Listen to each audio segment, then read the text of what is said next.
Hello students, स्वागत है आप सभी का हमारे नर्सिंग लर्निंग यूट्यूब चैनल पे।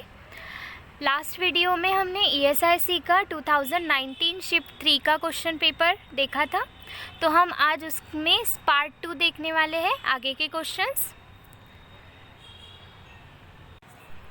First question, a significant predictor of fetal wellbeing is if fetal heart rate is. First option 160 to 200 beats per minute, second 180 to 200 beats per minute, third 100 to 120 beats per minute, and fourth 120 to 160 beats per minute. And correct option is 120 to 160 beats per minute.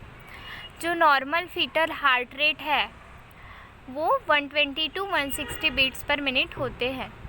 Next question, example for autosomal recessive inheritance. First option hemophilia, second cystic fibrosis, third craniofacial disorders, and fourth skeletal disorders. And correct option is cystic fibrosis. ये autosomal recessive inheritance का example है।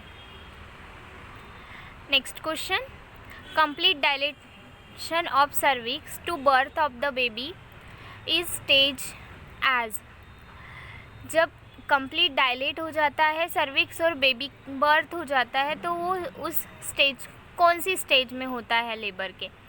तो first option stage 3 of labour, stage 2 of labour, stage 1 of labour and stage 4 of labour. तो correct option है stage 2 of the labour. इसमें complete dilate रहता है cervix और बेबी डिलीवर्ड हो जाता है।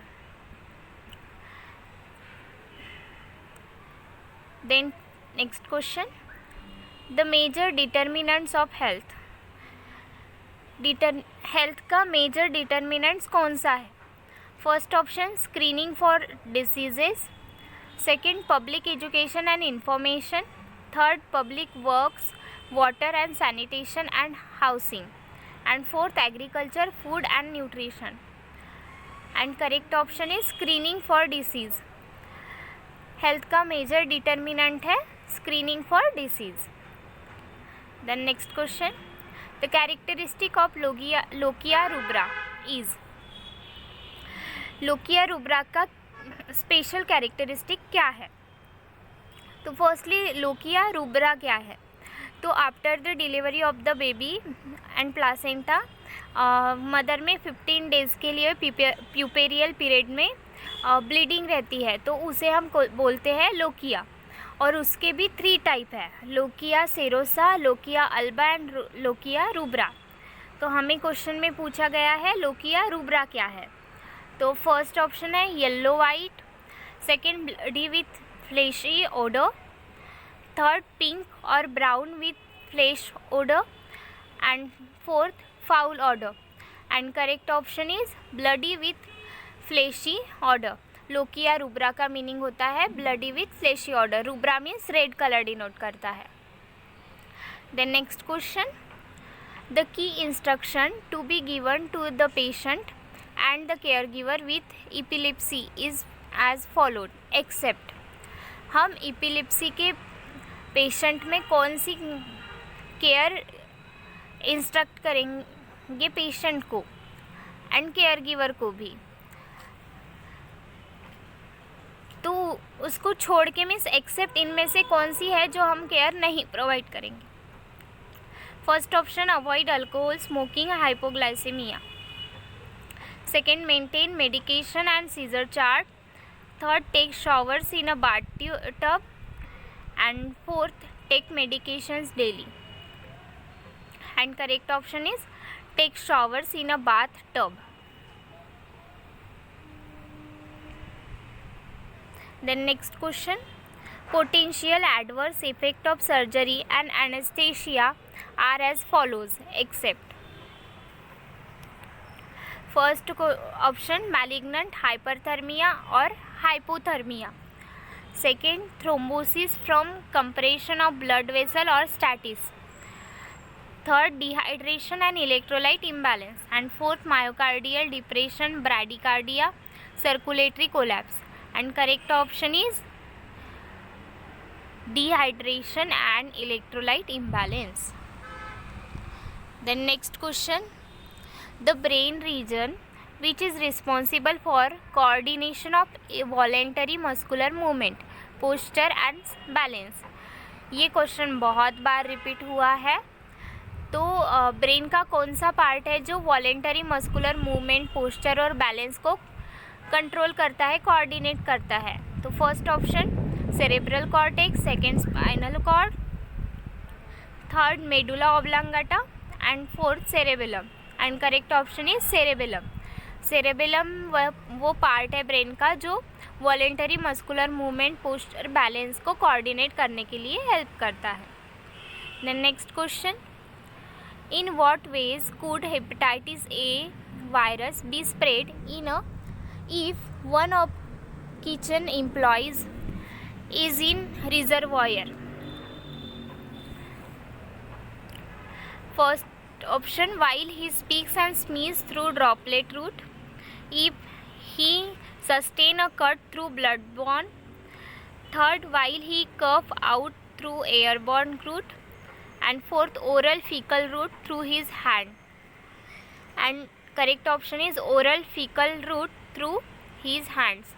अगर कोई एम्प्लॉय किचन में वर्क कर रहे हैं और उनको हेपेटाइटिस ए वायरस की प्रॉब्लम है तो वो कैसे स्प्रेड होगा? ओरल फीकल रूट से, उनके हैंड के through. Then next question, eclampsia is characterised by following except. Eclampsia की कैरेक्टरिस्टिक कौन सी है? एक्सेप्ट. तो ऑप्शन में से ऐसा कौन सा पॉइंट है जो इक्लाम्शिया का कैरेक्टरिस्टिक नहीं है?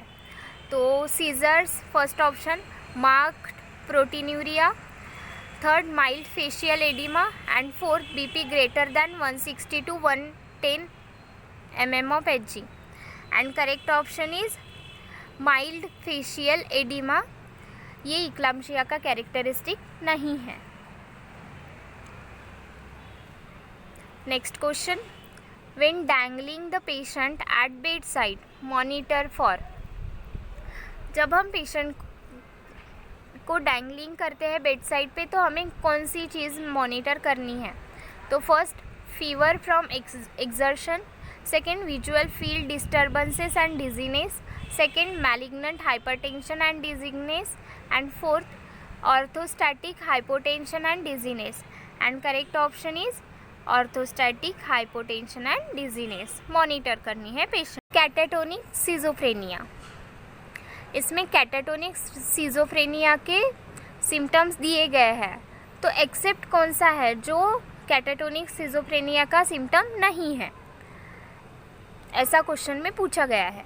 तो फर्स्ट ऑप्शन है stereotype position with waxy flexibility, second sudden onset of mutism, third disorganized behavior and speech, and fourth have dangerous periods of agitation and explosive behavior.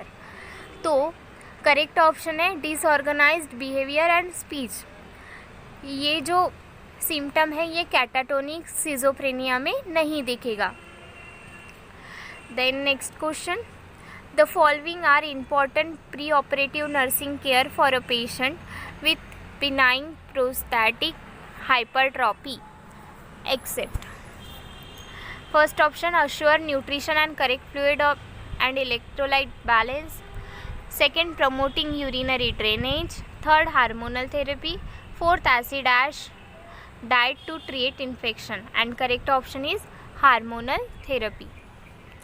अगर बिनाइन प्रोस्टैटिक हाइपरट्रॉपी का patient है और pre operative है तो nursing care में hormonal therapy हम नहीं देखेंगे. वन कार्डियक साइकिल कंप्लीट्स इन. इसमें पूछा गया है कि वन कार्डियक साइकिल जो होती है वो कितने टाइम में कंप्लीट होती है? तो first option 0.12 seconds, second 0.57 seconds, third option 0.9 seconds and fourth option 0.8 seconds. And correct option is 0.8 seconds. Cardiac cycle 0.8 second में कंप्लीट हो जाती है। Then next question, why is it important for health care providers to monitor the growth and development of the children? Health care provider के लिए ये important क्यों है कि उन्हें चिल्ड्रंस की ग्रोथ एंड डेवलपमेंट मॉनिटर करनी है? तो first option, studying group of children help to determine normal ranges, early detection of potential problem leads to earlier care and treatment, third, parents needs the reassurance of professionals to know their children are healthy, fourth, statistical analysis is important for research. तो correct option है early detection of potential problem leads to the earlier care and treatment. Health care provider बच्चों में growth and development क्यों monitor करते हैं? ताकि वो पहले ही प्रॉब्लम डिटेक्ट कर सके और अच्छे से पहले ही केयर दे सके और ट्रीट कर सके जो कोई प्रॉब्लम बच्चों में है। Then next question, approach to health is that acknowledges and respect the interaction of a person's mind, body and spirit within the environment is termed as। इसमें पूछा गया है कि हम हेल्थ को एक्नॉलेज करते हैं। Next question, the extracellular fluid include the following except. Extracellular fluid में सब इंक्लूड होता है एक्सेप्ट। तो first question, fluid within the cell, second, blood, plasma and lymph, third, synovial fluid, pericardial fluid and pleural fluid, and fourth, cerebrospinal fluid and fluid in the interstitial spaces. तो extracellular fluid में fluid within the cells include नहीं होता। Then next question, Apgar score is considered excellent if the score is. Apgar score excellent consider किया जाता है तो उसके लिए कितना स्कोर चाहिए? और ये अपगार स्कोर जो है ये न्यूबॉर्न बेबी में हम जैसे ही बेबी डिलीवर्ड होता है हम बेबी में ये चेक करते हैं। तो फर्स्ट ऑप्शन है 4 to 6 score, second 7 to 10 score, third 0 to 3 and fourth 3 to 7 and correct option is 7 to 10। अगर स्कोर दे रही है अपगार स्केल तो हम एक्सेलेंट कंसीडर करते हैं।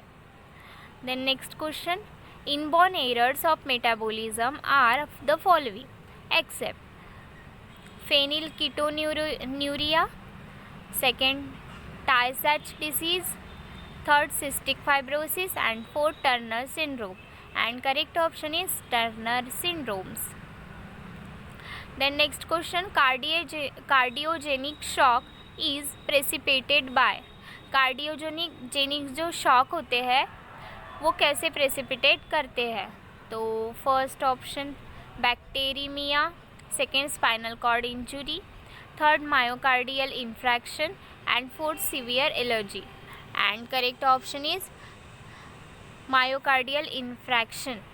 कार्डियोजेनिक शॉक जो होते हैं वो प्रेसिपिटेट होते हैं मायोकार्डियल इन्फ्रैक्शन से। Then next question,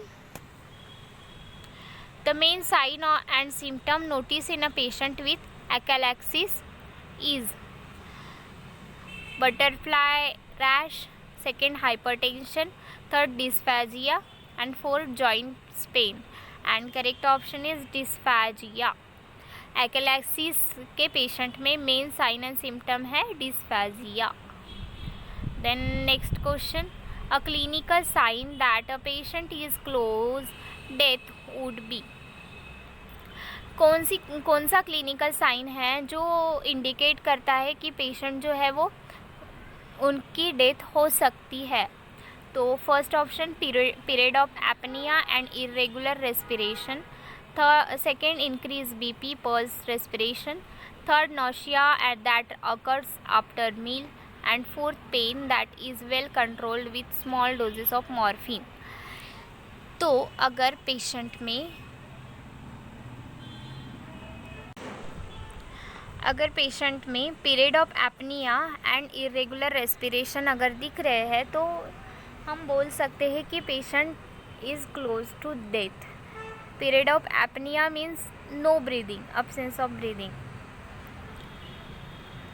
Then next question, the amount of air passing into and out of the lungs during each cycle of breathing is referred as.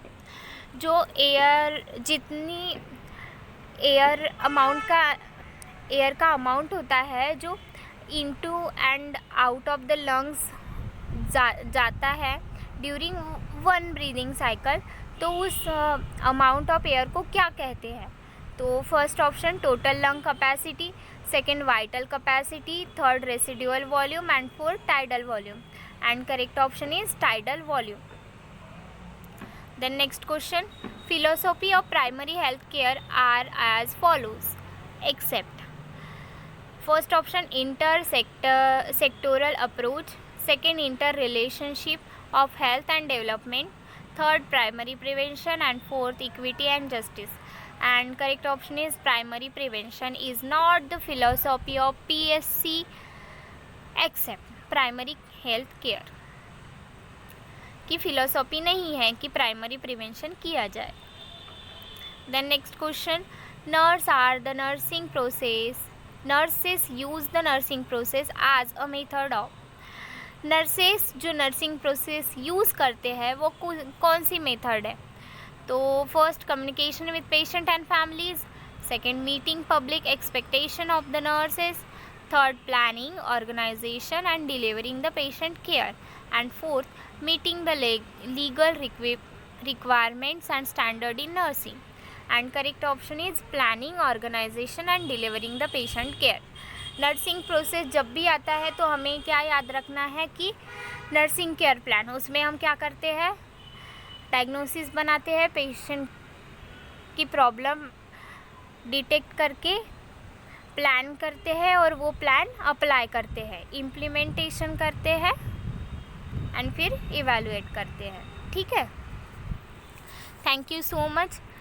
Next जो questions हैं हम नेक्स्ट पार्ट में देखेंगे.